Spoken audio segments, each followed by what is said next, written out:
Assalamualaikum warahmatullahi wabarakatuh. Perkenalkan, nama saya Ratna Sari dari semester 2B.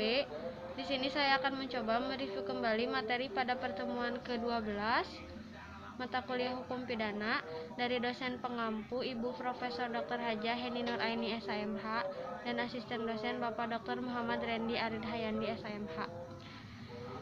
Jadi pada pertemuan ke-12 itu materinya tentang kealpaan atau culpa, di mana yang dimaksud dengan kealpaan atau culpa ini adalah kebalikan dari kesengajaan atau dapat disebut juga sebagai kurang hati-hati.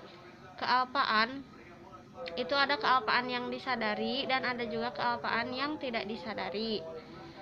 Bentuk dari kealpaan itu ada 4. Yang pertama ada culpa lata, yaitu kealpaan berat. Yang kedua ada culpa levis, yaitu kealpaan ringan. Yang ketiga ada bewussteskuld, yaitu kealpaan yang disadari. Pelaku dapat memperkirakan kemungkinan timbulnya akibat dari perbuatan yang dilakukannya. Yang keempat ada onbewussteskuld, yaitu pelaku tidak dapat membayangkan atau memperkirakan akibat yang timbul dari perbuatan yang dilakukannya. Yang selanjutnya ada kemampuan bertanggung jawab, yaitu keadaan batin atau jiwa seseorang yang sehat dan normal ketika melakukan tindak pidana. Cara menentukan kemampuan bertanggung jawab dapat dibedakan menjadi 3 cara. Yang pertama dengan sistem deskriptif, yaitu menyatakan. Yang kedua dengan sistem normatif, yaitu menilai. Dan yang ketiga dengan sistem deskriptif dan normatif. Jadi ini gabungan dari deskriptif dan normatif, menyatakan dan menilai. Nah, di Indonesia itu menganutnya sistem yang ketiga, yaitu gabungan dari sistem deskriptif dan sistem normatif. Alasannya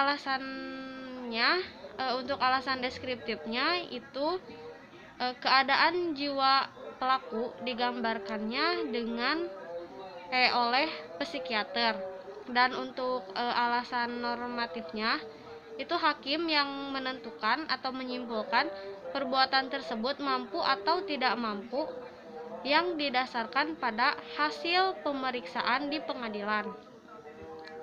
Yang selanjutnya ada tidak mampu bertanggung jawab sebagian.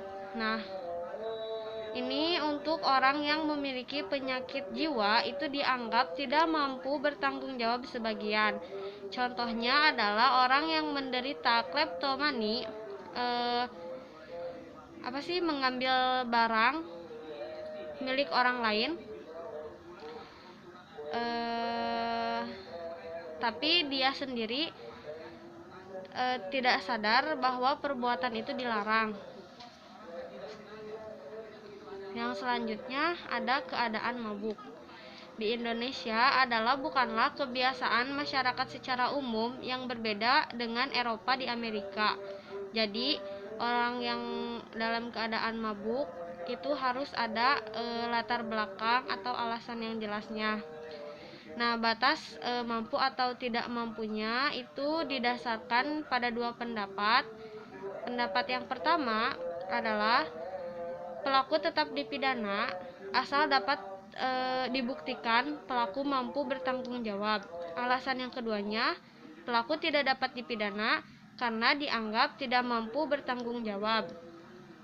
Apabila masih ada keraguan-raguan, putusannya itu harus menguntungkan terdakwa, dan dasar pertimbangannya itu adalah in dubio pro reo.